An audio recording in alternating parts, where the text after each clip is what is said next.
What's going on, guys? I am Controlled Pairs. This is Controlled Pairs Gaming, and today we are in the Hunter checking out the brand new hunting reserve Whiterime Ridge. Take a look at some of my new equipment. I'm holding the 7mm Magnum break action rifle.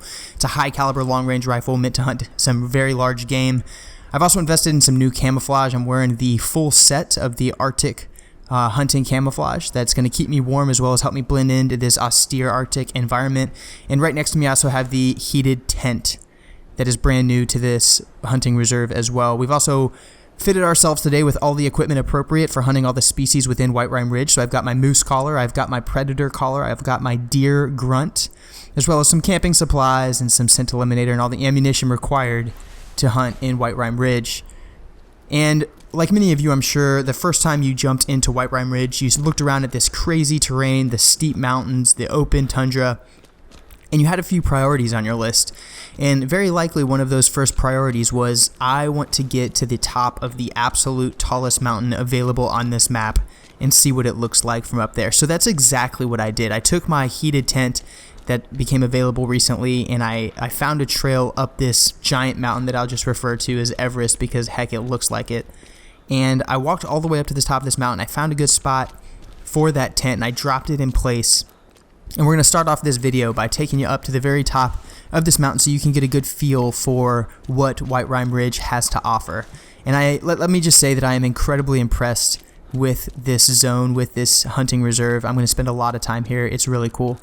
Some of the species that are available in Whiterime Ridge now, if you're not familiar with the game or if you haven't played it yet, are the Snowshoe Hare, which is a little Arctic bunny, as well as Sitka Deer, which is an Arctic species of deer. We've also got the Bison, the new big game species. These things are absolutely massive, and they're exactly, you know, what you think. They're buffalo. But the model is outstanding. All these new animals look incredible. We've also got the Arctic fox, which looks a lot like the traditional red fox in the game, but it's got a really pretty white hair and great effects on that model, and they're a lot of fun to hunt. And so today I wanted to start off by showing you what Whiterime Ridge looks like from the top of Everest, give you a quick 360-degree scan of the entire zone so you can get a feel for what this thing has to offer. And then finally to go out and kill at least one of each species of animal available on the reserve. This whole hunt took me about an hour and a half maybe. I've cut it down to about a 25-minute video. I pardon the length of it, but it had to be a little bit longer just to get in everything that I wanted to. And so here we are on top of Everest, for lack of a better term, and just look at how beautiful this map is.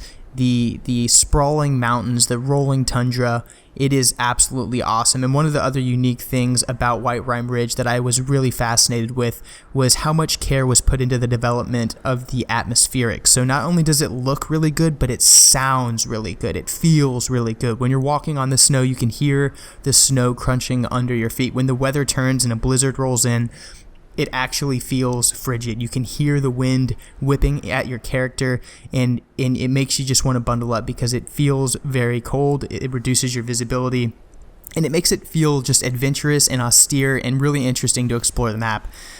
Another interesting mechanic is because it's obviously an Arctic environment and it is so cold on this map, you have to bundle up. So if you're not wearing the proper type of clothing, traditional Arctic clothing, you will freeze to death and lose consciousness within 20-30 minutes of hunting on the map. So that's one of the reasons I invested in this new camouflage. Obviously the other reason being so that I can blend into the environment and get close enough to the species of animals that I'm hunting to kill them.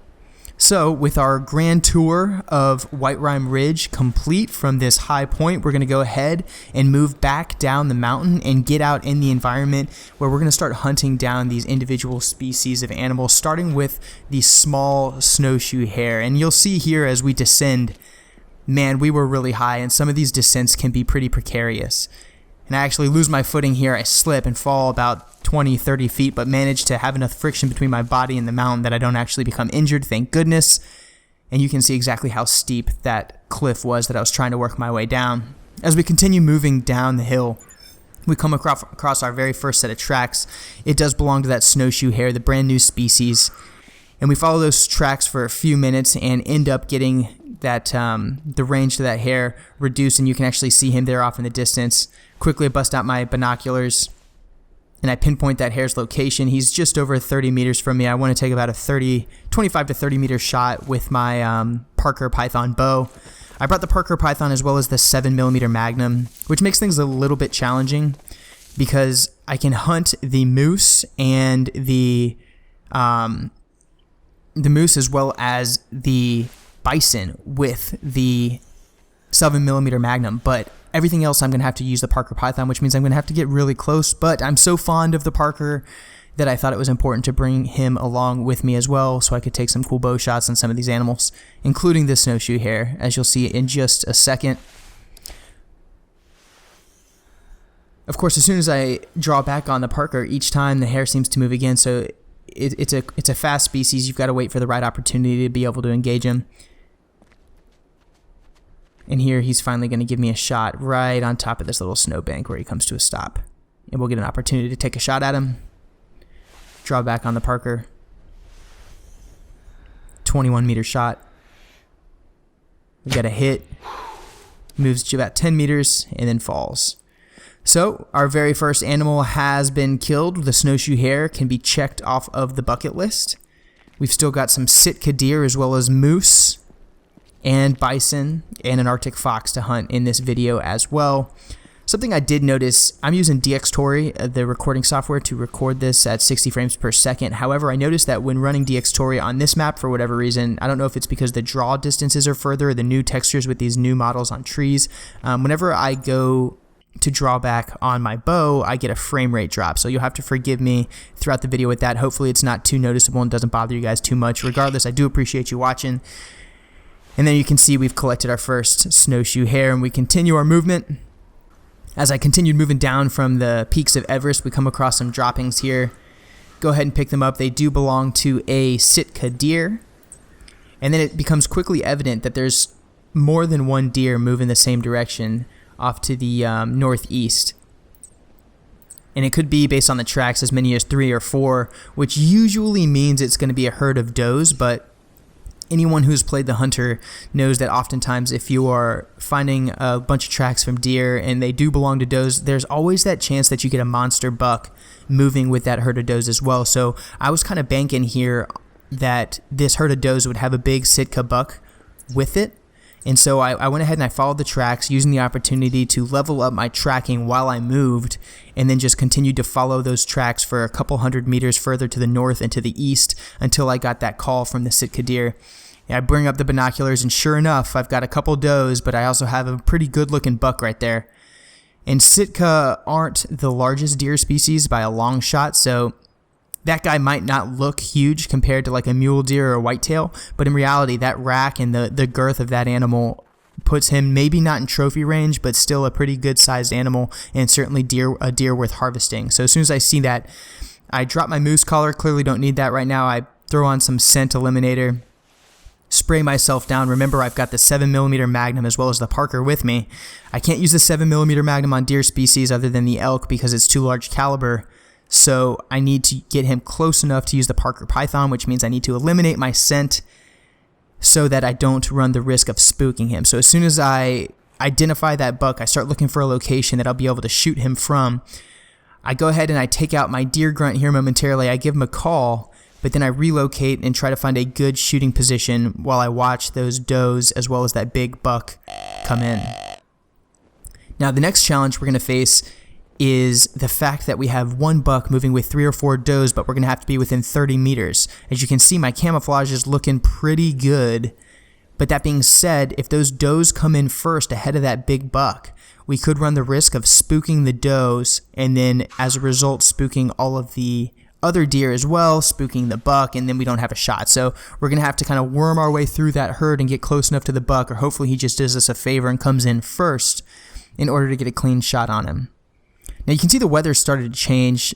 The time elapsed here is probably about 8 minutes total from the time that I first saw the deer till I got him within firing range. And the weather's starting to turn. It's getting a little gray out. It's certainly start to look and feel frigid. Hopefully that assists me as far as covering my scent and making it more difficult anyway for the deer to see me. Now that buck is now within 45 meters. I want to engage him from between 20 and 30 meters with the Parker. And it looks like I'm going to have the opportunity to do it. Right now he's coming straight at me. I'd really prefer that he turn broadside so I can get a clean shot at his lungs and heart. and he is almost within engagement range now. And as he gets closer, you can see that nice rack on him. That is a good size Sitka, probably in the score range of 70 or so, which for this animal is actually a pretty decent score.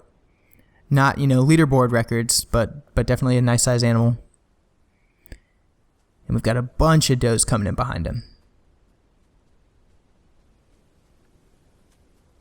And you can see the shooting platform I've selected. I'm perched up on top of the high ground. It'll give me an opportunity to aim down on the deer, and hopefully that cliff right in front of me is steep enough that it doesn't run the risk of any deer coming up directly at me. So it gives me an opportunity to separate myself from the animals and still have a nice vantage point from which to fire from. And sure enough, that deer turns about 25 degrees right, gives me a clean broadside shot. Now I'm just looking for a chance for him to stop, which he does. I draw back on the bow, engage from 20 meters, right over the shoulder, fire, and that unfortunately was a body shot. So I went too far forward on his shoulder. I should have been about another 6 to 8 inches further to his hindquarters before I fired. That would have given me a clean lung shot. Instead, I hit him in the body, which is all right. Just means I'm going to have to track him for a little ways. He's still definitely going to go down just based off of the range at which I shot him. Should have gotten some penetration through his body enough to cause him to bleed, unfortunately for an extended period of time, but at least enough that he's definitely going to go down. So I track him until I can no longer see him. Then I bust out my rangefinder, mark the map so I can move directly to that location and pick up his trail. And then I start tracking him for a little ways. You can see the tracks on the hunter's mate on the bottom left of your screen. He's moved generally in a straight line from that initial point. But then while I'm tracking him, we get a new call from an Arctic fox, which is another brand new species on the list for us to kill today. So I want to take the opportunity while I'm tracking this deer to hopefully harvest an Arctic fox as well. I quickly throw my predator call in there, give that Arctic fox a quick jackrabbit predator call. But before I leave, since I'm on the trail of a new animal now, I bust out those rangefinder binoculars after confirming that this was in fact my original buck. And I used those rangefinder binoculars to mark the very last location that I had a track from that buck, so that as soon as I harvest this fox, we can come jump back on the tracks of the deer and then follow his trail, his blood trail, hopefully to where he fell, and then end up picking up both the fox and the deer at the same time. Now that fox call was about 100 meters away or so, maybe 150 when I first heard it. I'm generally looking in the same direction as I heard that call come from, and sure enough, we get a glimpse of a couple foxes there. Looks like a female on the left and then a larger male on the right. Now, hunting Arctic fox, at least I've found, with any bow really is kind of a challenge because, one, they move very fast, so you have to consider time of flight with your arrow. And two, they very rarely stop. So they're constantly at least walking, often at a trot. So you end up having to take tough shots on the move, factoring in the time of flight of your arrow, which means you actually have to lead the animal. And in this particular circumstance, I obviously want to take that larger male, but because the female is coming in first, they're both moving towards where I called with my predator caller. They're going to end up running in, and it's very likely that I'll be required to shoot at the female first, simply because she's going to get there first, and if I fail to do so, it is likely that she will spook, and thus we will spook the male. I was being a little bit careless here, though, and I was still on a knee because I just haven't gotten a good feel for how the Arctic fox responds to stimuli and hunters moving around in the area. And so I got a little bit careless. I probably should have gone down into the prone, particularly since we're already in the open and I can see pretty clearly. You can see that male has already gotten pretty close, and now we can hear the female off to the left. And so I can't see either of these animals very well anymore. And I'm looking for an opportunity to engage the male. However, the female is already upon me, and it looks like I'm going to be forced to shoot at her first.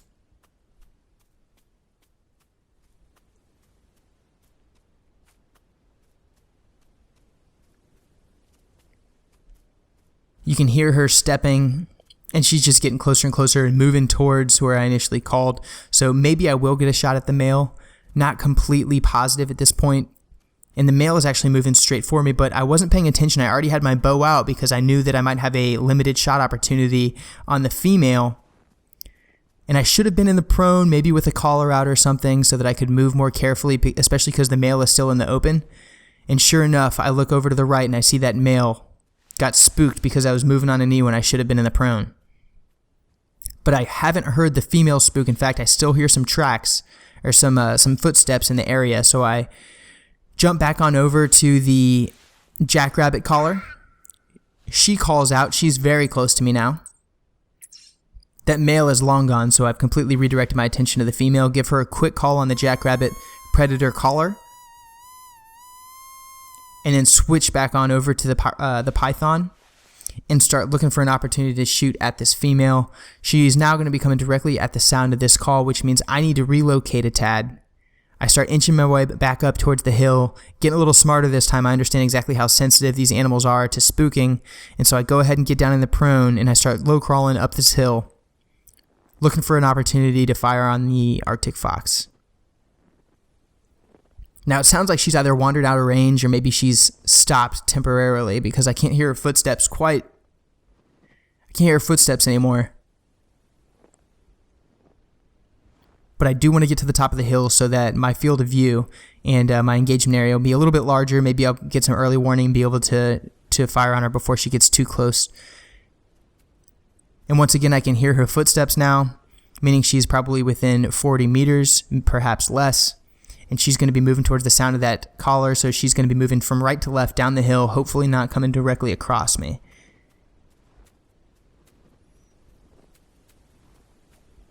Anytime an animal gets this close when you're on the stalk, it gets the blood pumping, man. Especially whenever it's something as skittish as this little fox and you've got to make a tough shot, probably on the move with a bow, because a 7mm is just out of question. And there she is, moving right to left towards the sound of that call, just like we predicted. Draw back on the Parker, and she's moving, so it's going to have to be a moving shot. She goes to a walk, which is a good opportunity to engage. About a 20-meter shot. Send it.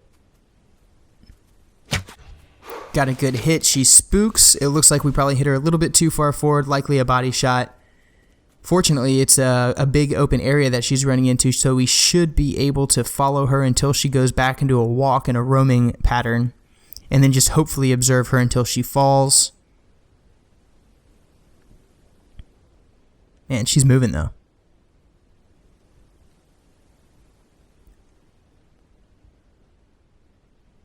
And she finally goes to a walk in between those two trees and then goes static. So we should just be able to observe her here for a few minutes and then she'll fall.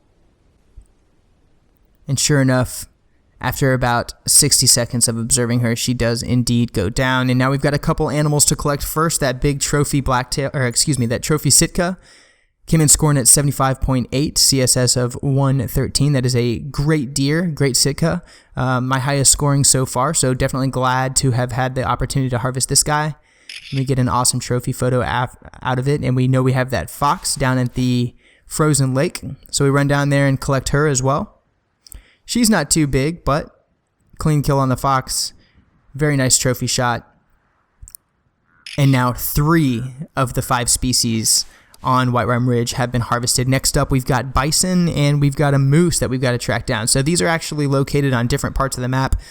We've cut out quite a bit of the traveling here, so it's been probably 25 minutes have elapsed since the kill on the fox. We've made our way back to the other side of Everest, and we've come across some bison tracks. And so we pick up those bison tracks, and we want to get close enough to shoot this guy. I've, of course, got the Parker Python. I'll use it if I need to. Of course, I've also got the 7mm, and for the first time, I'll be able to use that Magnum on this large species should the opportunity arise.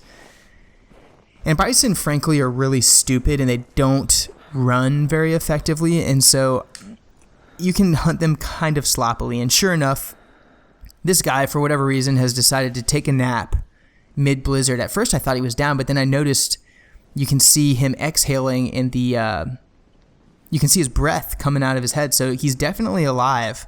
And since he's just laying there, I figured I'd use the opportunity to get a Parker kill on a bison because I haven't done that yet. And so I go ahead and kneel. I sneak up on this guy while he's asleep, and okay, a lot of unethical things are about to happen. And it sounds like there's at least one other bison in the area as well, but he's a little further off. And their grunts are kind of scary because I've had some close encounters with bison already playing Whiterime Ridge. I've got charged several times, and it's just not pretty. That's why I'm so cautious approaching this dude while he's asleep, because if he jumps up and decides to charge me, and I've got the Parker out, it's not going to be a good day for me. Alright, so we get up to within, 20 meters or so. And I can't really tell what part of his body's exposed, so I kind of go center of mass behind the head, hopefully getting a heart shot. I put an arrow in him, and he doesn't even move. So this guy is either dead, freezing to death, sound asleep, or just a champion and can take an arrow like a boss and just continue his life. So I cut up, I get a little bit closer to him, fully expecting that he's dead, but then I notice he's still exhaling, which means he is certainly still alive and likely to jump up and kill me at any moment. And sure enough, he jumps up, but instead of charging like I was worried he might do, he runs. I've got the 7mm out, and I take a few shots on him, making sure I get enough wounds in that animal that he's going to go down quickly, hopefully without too much pain and suffering. Like I said, a lot of unethical things happen in the death of this bison.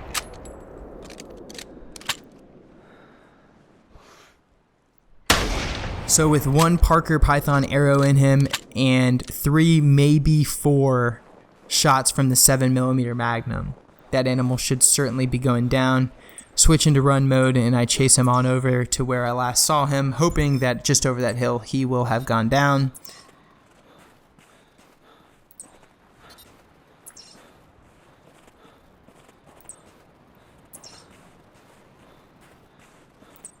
And he's bleeding plenty, so it's very unlikely that he got far. I just can't believe he slept through getting shot by an arrow. I mean, that's pretty impressive.